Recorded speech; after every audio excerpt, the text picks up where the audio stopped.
주일을 시작하고 이제 하루 이틀 3일 4일 4일째가 되었습니다. 오늘 신년 주일을 맞이하여서 성전에 올라 하나님의 은혜를 구하고 말씀 가운데 말씀으로 승리하기를 원하는 저와 여러분에게 하나님의 역사하심이 충만하게 나타나 올 한 해도 하나님 인도하심, 하나님의 붙드심, 하나님의 우리를 충만하게 채우시는 그 은혜를 감사합니다 고백할 수 있는 우리 2026년도가 되어지기를 주님의 이름으로 축복합니다. 오늘 본문 창세기 20장은 우리를 불편하게 하는 이야기로 구성되어 있습니다. 왜냐하면 이 장면은 처음 보는 장면이 아니기 때문입니다.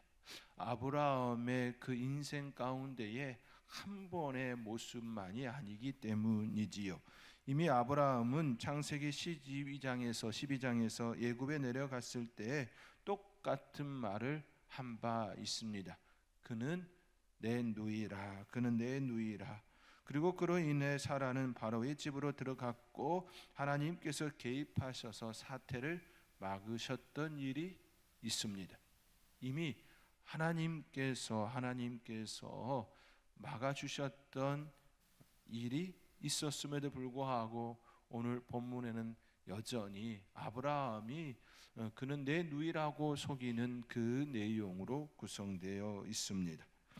아브라함은 세월이 흘렸음에도 하나님의 약속을 여러 번 경험했음에도 여전히 같은 실수를 반복하고 있습니다. 이것은 단순한 실수가 아니라 인간의 나약함이 얼마나 깊은지를 보여주는 장면입니다. 그때 내려가서 내 누이라 했고 지금도 내 누이라 하는 이것을 실수라 이야기할 수가 없는 것이지요.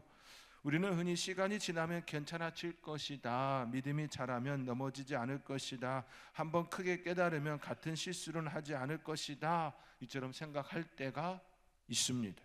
그러나 성경은 아니다라고 말씀합니다. 그 좋은 샘플이 지금 아브라함이 되고 있습니다. 믿음의 조상 아브라함조차 두려움 앞에서 생명의 위기 앞에서 다시 자기 보호의 길을 선택합니다. 아브라함은 우상을 섬긴 적도 없고 하나님을 부인한 적도 없습니다. 그런 단지 하나님을 전적으로 신뢰하지 못했을 뿐이지요. 하나님을 모르는 것 아닙니다. 하나님을 압니다. 다른 것을 떠나 다른 삶을 살았던 것도 아닙니다. 다만 하나님을 전적으로 신뢰하지 못한 그의 모습이 있을 뿐입니다. 아브라함은 이 사건을 잊은 것이 아닙니다. 그는 기억하고도 같은 선택을 합니다. 왜일까요? 왜 그는 같은 선택을 하고 있을까요? 두려움은 언제나 기억을 무력시키기 때문이지요.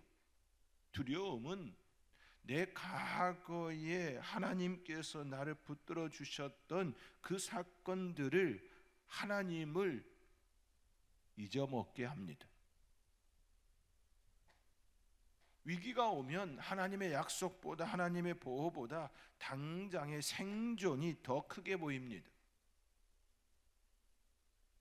하나님을 향한 의지보다 무의식적으로 내 안에서 일어나는 그 행동을 취한다라는 거지요. 그래서 아브라함은 하나님의 말씀을 부정하지 않으면서도 하나님의 약속을 잠시 옆으로 밀어둡니다.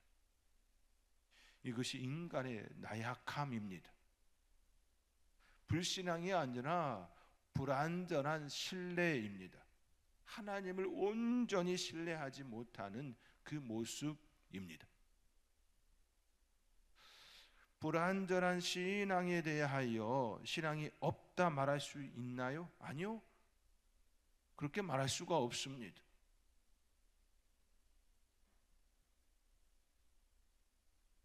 성경이 이대한 이유는 믿음의 사람들의 성공만 기록하지 않기 때문이지요.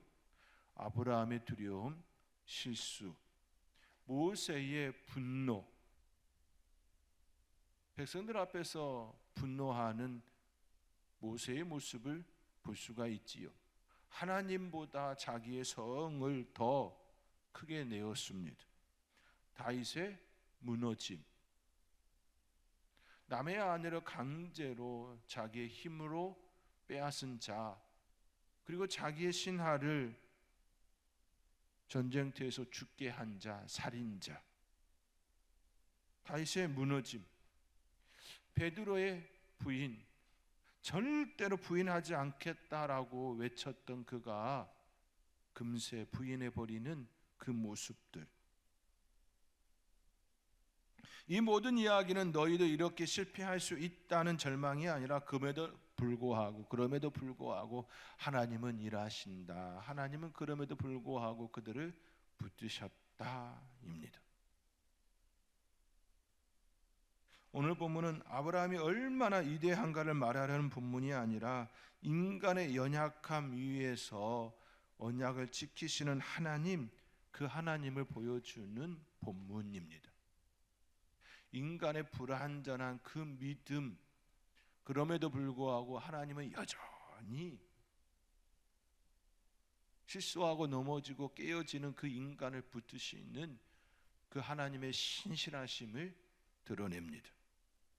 왜냐하면 그의 모습 속에서 우리의 모습을 보기 때문이지요. 그들의 모습을 통하여 하나님께서 나에게도 은혜 베푸심을 알기 때문입니다. 그렇게 그들에 대하여 우리가 손가락질 할 수도 없거니와 또 손가락 할 수도 없습니다. 결심했지만 넘어지고 다짐했지만 같은 말을 하고 믿는다고 고백하지만 위기 앞에서 흔들리는 우리를 보기 때문입니다. 우리의 삶의 자리, 이미 지나온 자리들을 한번 돌아보시기 바랍니다. 얼마나 신실하였습니까? 하나님 앞에서 절대로 멀어지지 않고 하나님께 꽉 붙어서 살았던 그 모습이지요. 한 번도 넘어지지 아니하고, 한 번도 하나님을 원망하지도 아니하고, 한 번도 불안해하지도 아니하고, 한 번도. 정말 그러셨나요? 아니지요. 그렇지 않았습니다. 우리의 모습을 보면 때로는 하나님을 원망하기도 하고, 다른 사람들 잘 형통하고 풀리고, 예수 안 믿는 사람들은 저렇게 평안하게 잘 살고 있는데 예수 믿는 나는 왜 이 모양이냐고 그렇게 기도한 적 없으셨나요? 내 자녀들은 왜 이렇게 답답하게 살고 있는지 모르겠다라고 기도 안 하셨나요? 남들은 다 장가가고 시집가고 있는데 왜 내 자녀는 그렇지 않냐고 그렇게 땡깡 부린 적 없으셨나요? 우리의 모습이요, 우리의 모습이요.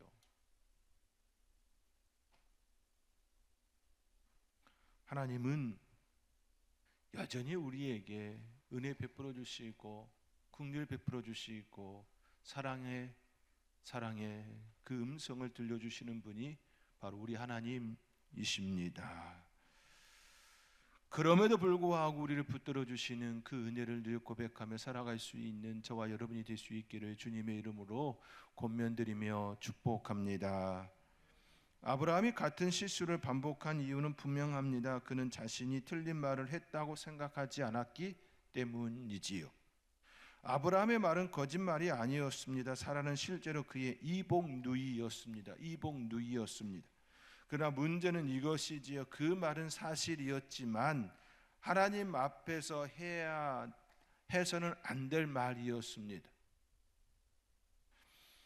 아브라함은 이렇게 말하지 않았습니다. 그는 모르는 여자입니다. 그는 나와 아무 관계가 없습니다. 그는 아주 절묘하게 사실의 일부만 말한 거지요. 이 말은 법적으로는 문제 없어 보였고 도덕적으로도 애매했으나 스스로를 합리화하기에 충분했습니다. 그의 아내를 누이라 말하는 데에는 전혀 그것이 사실이었기에 틀린 말은 아니었기에 거짓이 아니기에,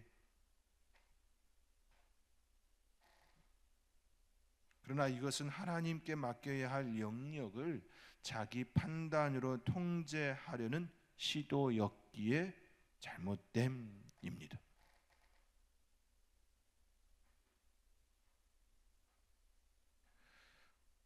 그는 나의 누이라 말하는 그 안에는 결국에는 그렇게 말함으로써 피하려고 하는, 두려움을 피하려고 하는, 하나님을 신실하게 쫓지 아니한 불신앙이 있음이지요. 초대왕 사울은 하나님께 아말렉을 진멸하라는 명령을 받았습니다. 그러나 그 명령을 받았지만 어기지요. 스스로 그는 말합니다. 내가 여호와의 명령을 행하였나이다.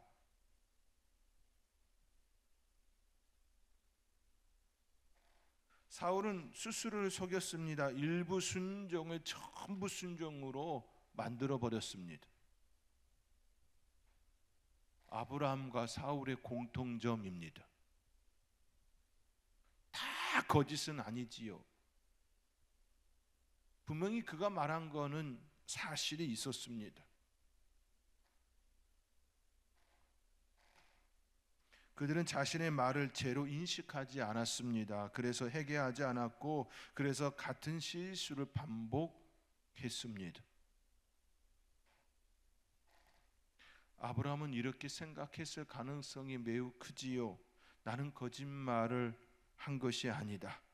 하나님을 부인한 것도 아니다. 그저 지혜롭게 말했을 뿐이다. 그는 나의 누이가 맞습니다. 그러나 이것이 바로 자기 기만입니다. 자기 기만은 죄를 죄로 느끼지 못하게 만들고 경계선을 흐리게 하고 결국 같은 선택을 반복하게 됩니다. 성경은 이를 이렇게 말합니다. 마음은 만물보다 거짓되고 심히 부패하였으니. 우리의 마음의 부패를 고발합니다. 아브라함의 말은 사실이었지만 신앙적으로 금지된 말이었습니다. 왜입니까? 그 말은 하나님이 지켜주셔야 할 영역, 하나님이 책임지셔야 할 영역을 스스로 책임지겠다 여겼기 때문입니다. 그의 아내에게 내 누이라고 말해야 내가 살 수 있다라고 이야기함이었습니다.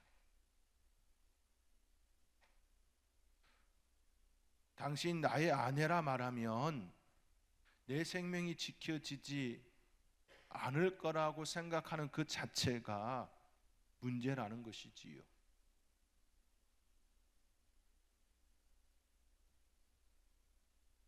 나의 아내라 말할지라도 하나님이 나를 지키신다라고 하는 고백이 있어야 했습니다. 그러나 그는 나의 누이라 이야기하면 내 생명은 지켜지고 나의 아내라 말하면 생명이 지켜지지 않을 거라 그의 아내에게 이미 얘기함이었습니다. 거짓은 아니지만 하나님의 영역에 내 스스로 내 삶을 통제한 그 모습이라는 것입니다. 베드로가 예수님을 잡으러 온 대제사장의 종에게 칼을 휘두른 행위는 충성처럼 보였습니다. 종의 귀를 자른 것은 굉장히 대담한 행위처럼 보였습니다. 그러나 예수님의 뜻을 벗어난 행동이었습니다. 예수님은 그렇게 말씀하시지요. 칼을 칼집에 꽂으라 말씀합니다.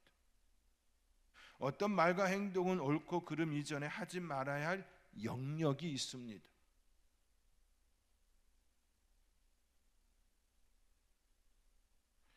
아브라함의 문제는 말의 내용이 아니라 말의 동기였습니다. 그것이 문제였습니다. 하나님의 약속을 붙들기보다 자기의 계산을 붙들었습니다. 예수님의 말을 붙들기보다 자기의 용맹함이 베드로에게 있었습니다. 그래서 그들은 하나님의 침묵을 견디지 못하고 자기 말로 상황을 통제하려 했습니다.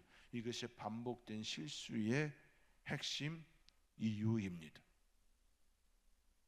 우리의 삶의 자리에 계속해서 반복되어 잘못된 행위들을 하고 있는 그 이유를 우리는 볼 수 있어야 합니다. 그것을 보지 못하면 똑같은 상황이 되어지면 똑같이 반복할 겁니다. 사랑하는 성도 여러분, 우리가 해야 할 말과 하지 말아야 할 말이 있음을 인지해야 합니다. 사실이라 할지라도, 분명 그것이 사실이라 할지라도 내가 해야 할 말과 하지 말아야 할 말이 있습니다.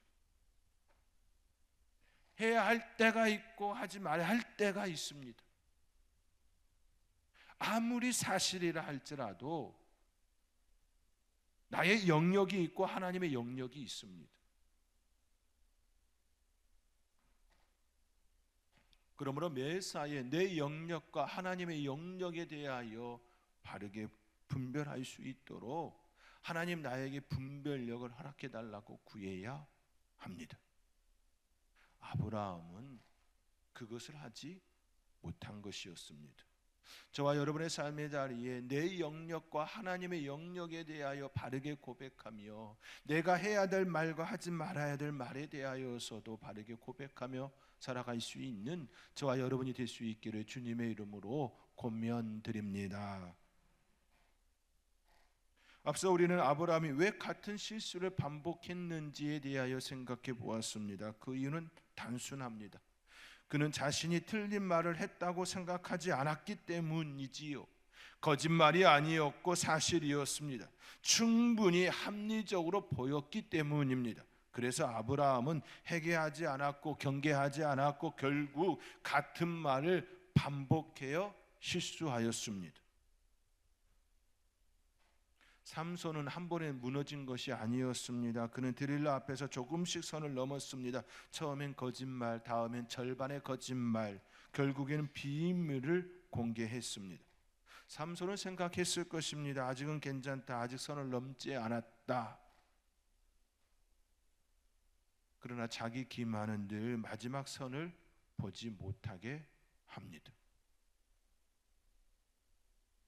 아브라함도 마찬가지입니다. 그는 거짓말이라는 선은 넘지 않았다고 생각했지만 이미 하나님을 신뢰해야 할 선을 넘어선 겁니다. 이제 성경은 시선을 아브라함에게서 옮겨 하나님이 어떤 분이신지를 보여줍니다. 오늘 본문 3절입니다. 우리 함께 3절의 말씀 함께 읽겠습니다. 그 밤에 하나님이 아비멜렉에게 현몽하시고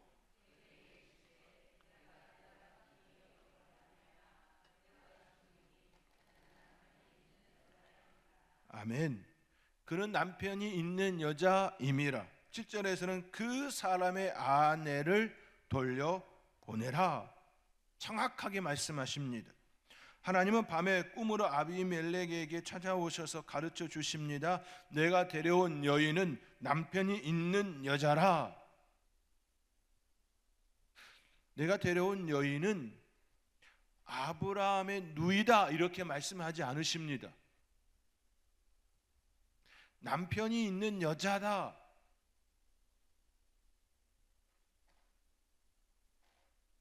그 사람의 아내를 돌려보내라. 그 사람의 아내라고 명확하게 꼭 찍어서 말씀하십니다. 이 한 문장 속에 하나님의 성품이 또렷이 드러납니다. 하나님은 모호하게 말씀하지 않으십니다. 분명하게 말씀하십니다. 문제가 조금 있다. 조심해야 할 일이 있다 그렇게 말하지 않는다라는 겁니다. 하나님은 단호하게 말씀하십니다. 그 사람의 아내, 남편이 있는 여자. 나단 선지자는 다윗에게 돌려 말하다가 마침내 이렇게 말하지요. 당신이 그 사람이다. 우리아의 아내 밧세바를 범한 이후에 나단 선지자가 다윗에게 와서 비유로 말씀하시고 그 이후에 정확하게 그 사람이 너라고 명확하게 말씀합니다. 회개의 시작은 정확한 말씀을 듣는 데서 시작합니다. 니느웨는 선지자 요나를 통하여 멸망 선고를 받았습니다. 그러나 그 말씀은 끝이 아니라 방향 전환의 기회였습니다. 하나님의 경고는 벌을 위한 말씀이 아니라 돌아오게 하기 위한 말씀입니다. 정확하게 콕 찍어서 말씀하시지만 그 말씀이 아비멜렉에게 기회를 주시는 시간이었습니다. 죄를 짓지 않을 수 있는 기회를 주실 수 있는 시간이었습니다. 아비멜렉이 선에서가 아니라 하나님의 막이 섰기 때문에 제가 멈췄습니다. 우리 인생에도 길이 막힐 때, 계획이 틀어질 때, 문이 닫힐 때가 있습니다. 그 순간을 오해하지 말아야 합니다. 그것은 실패가 아니라 은혜의 차단막일 수 있습니다. 아비멜렉은 부족한 사람이 아니었습니다. 왕이었고 권력이 있었고 이미 충분히 가진 자였습니다. 그런데 그는 사라를 취함이었습니다. 필요 때문이 아니라 욕망 때문이었습니다. 그는 의도하지 않았지만 욕망으로 인하여 죽음의 문 앞까지 가게 되었습니다. 사랑하는 성도 여러분, 오늘 본문은 아브라함의 믿음을 자랑하지 않습니다. 하나님의 신실하심을 증언하는 말씀입니다. 아브라함이 계속해서 반복적으로 실수하고 넘어지고 있는 그 현장 속에서 그럼에도 불구하고 아브라함과 그의 아내를 지키시는 하나님 뿐만 아니라 아비멜렉을 죄에 넘어지지 아니하도록 막으시는 하나님, 그 하나님을 말씀합니다. 아비멜렉이 선에서도 아니고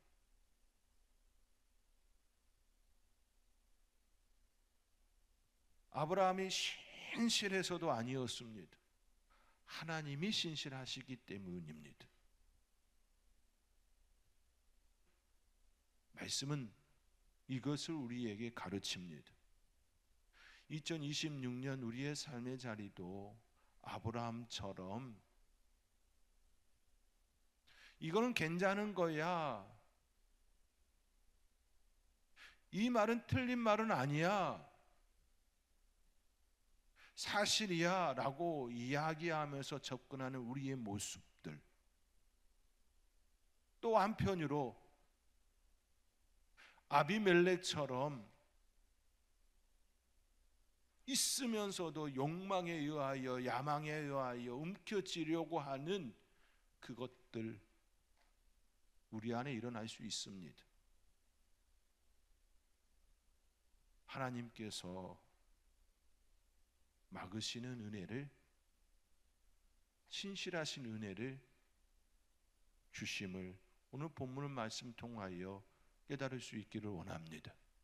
그 은혜가 저와 여러분 가운데에, 그래야 올해도 하나님의 신실하심을 고백하며 그 하나님 때문에 살아갈 수 있는 은혜가 충만한 저와 여러분이 될 수 있기를 주님의 이름으로 축원드립니다.